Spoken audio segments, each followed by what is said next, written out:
Hey boys and girl, do you like war?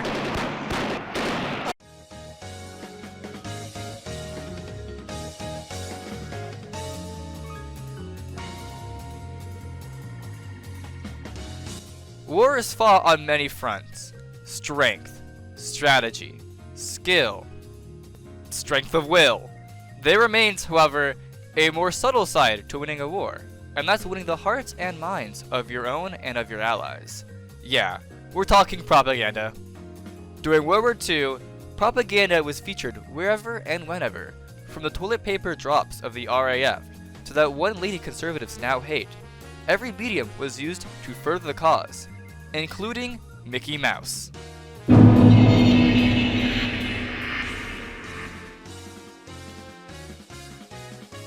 What we'll call modern animation started in the United States in the 1910s. In the beginning, there were hundreds of small animation firms and studios, all competing for content and revenue. But by the 1940s, the wonders of capitalism left only 7 in charge. These were Disney, Looney Tunes, and the 5 that don't matter. The US set the standard for how animation was supposed to look. American animation was sleek and polished, with well-made characters and fluid movements. Basically, it was the opposite of what current American animation looks like.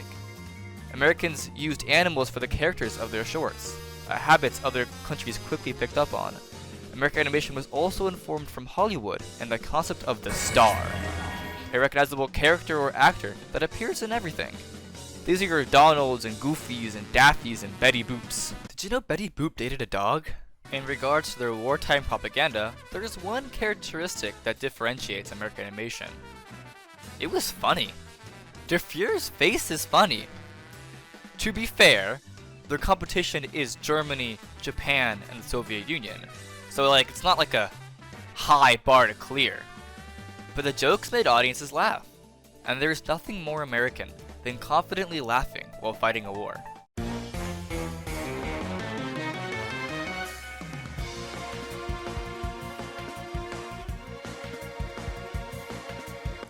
Germans were experimental innovators for much of early film history. However, they did not dabble much into animation. Very little German animation was produced prior to 1939. German citizens viewed localized American animation, primarily Disney. Little known, well-known fact about Hitler is that he loved Mickey Mouse, and actually flew Walter out to Germany just to meet him. Hitler and Godel spent millions of dollars trying to air Snow White and the Seven Dwarfs in Germany. But then the war came and Americans blocked all exports to Germany, leaving Hitler with no Mickey. Undeterred, Hitler and Godel attempted to start German animation from the ground up, while fighting a war. This DZF was a state-sponsored animation firm that attempted to replicate Disney.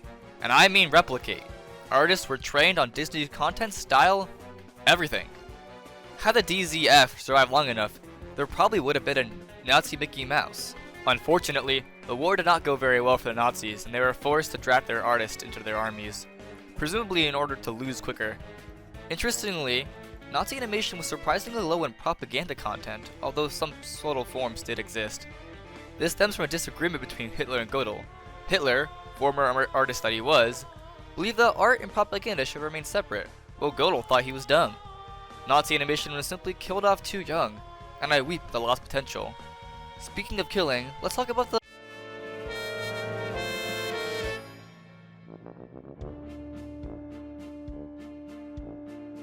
Soviets were pioneers in early film and animation. Renowned artists such as Sergei Eisenstein articulated theories that are still used in modern film. Early Soviet animation, much like its film, was based around the glorious principles of the Communist Revolution. However, Soviet animation withdrew from politics and moved into more friendly content. Artists and audiences became enthralled with the look of Disney animations, and their animators changed to match. Soviet animation strictly did not use animals like Disney, however, a fact that would become extremely political in the 50s. However, at the time, Disney was well beloved, and Eisenstein even considered Walter to be a remarkable communist.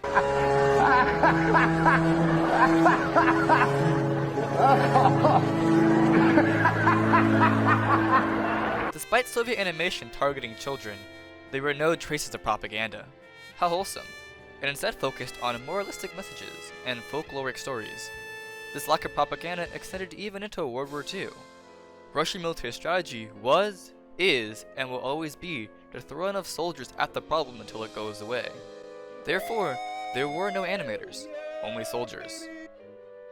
Okay, what country is last? Oh.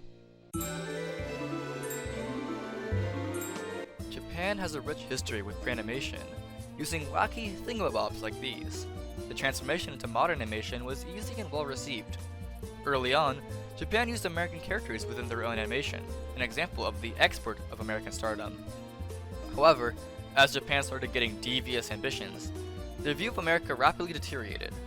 Japanese animation still used American characters, but would often antagonize or kill them. Very cool.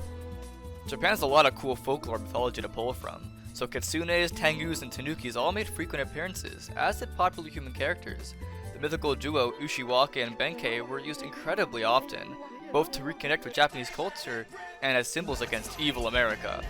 Propaganda was laid everywhere, and often skillfully intertwined with art, unlike the crass American humor. Japanese animation persisted even in sour war conditions. One small detail is that as Americans came closer to beating Japan, Japanese animation gave the enemies increasingly human depictions.